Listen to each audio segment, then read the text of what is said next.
All right, so I have been dying to broach a topic with you. When my Kundalini started at age 30, I began having visions on the daily. I went up into what I call the soul realms, and I'm imagining it was the fifth dimension. I went to Olympus and saw the Greek gods, but also near Olympus were a lot of celebrities. A lot. There were certain celebrities I talked to, like Stevie Nicks or Chris Rock. It was such an amazing experience. It happened several times. It still happens. Sometimes I talk to people who are no longer here, such as John Lennon. And I'd just like to know, like, what is this space in this place where we can talk to people living and passed on? What is that, Magenta Pixie? Oh, well, absolutely, yes. I mean, we're all one energy. We're all one soul. And we can communicate with a living individual and somebody who's passed over, because when you're in the dream realms or the trance realms or in the Merkaba or whatever you want to call it, it's all the same energy. Somebody who's passed over and someone who's still living is in the same energy field when you are in a non-physical realm. Now, celebrities, anyone who moves into a celebrity position will have made, here we go back to a contract. They make a contract to be seen, basically. What they're doing here is they are assisting us in the integration of our ego aspect. So many psychics, probably I would say almost all of them, especially those who heal and teach in a healing sense, will have made contact with these different types of celebrities. What also gets me, not to be crude, because I'm kind of a prude, but people masturbate over celebrities all the time. Think of all that psychic energy. Yeah, that's absolutely. Yeah, I'm sure they do, absolutely. So you've got these celebrities that are being seen, and again, that would be part of it. I mean, you've got third dimensional people become obsessed with celebrities, and they think about celebrities. So there's a lot of focused energy going on to these celebrities. Like in Greece, we worship the gods, and they all had these amazing personalities, right? And there was drama with the gods and the people, the heroes on the earth. And it seems like Hollywood has become our new focus in that sense. Also, there's the going up into the soul realm, speaking to the higher self, which I found, unfortunately, most celebrities are bifurcated from their higher self. They're not in the channeling of bringing their soul into their body and into their experience. So there's a bifurcation that I've noticed, that if I walked up to Stevie Nicks and said, hey, remember me, she would not remember me.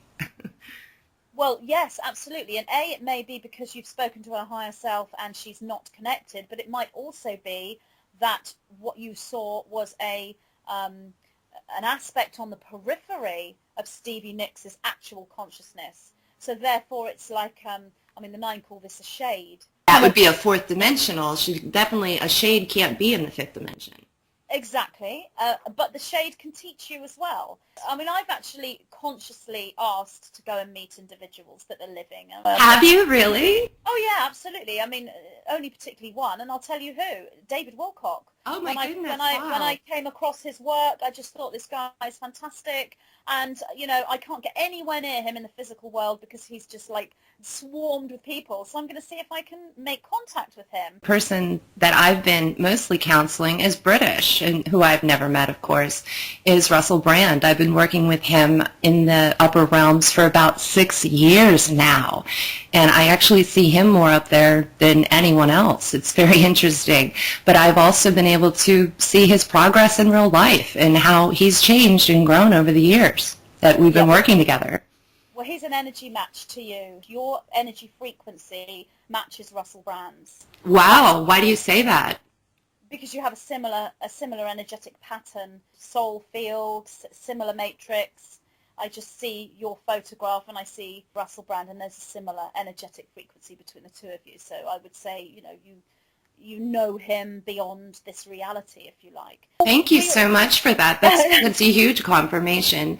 The first time I met Russell upstairs, I was in a great, huge awakening, a high state of consciousness while I was dreaming, while I was awake, if you will. And this went on for weeks when it would happen. It was just all about integrating my Kundalini energy into this body, onto this planet. But Hermes was busy because he told me he was building an astral highway in the fourth dimension for souls. So he gave me a babysitter, and it was Joseph Campbell, the mythologist. His big thing, Joseph Campbell, is follow your bliss. And he said, what is your bliss? And at the time, my bliss was to counsel celebrities, to heal celebrities if they're willing, therefore healing movies, healing media, healing everything that comes from them. Because if we do see them slightly as Greek gods, then we heal the archetypes, then the art will be healed. And I think that's a great way of healing humanity as a whole through art, which is, my obsession of art.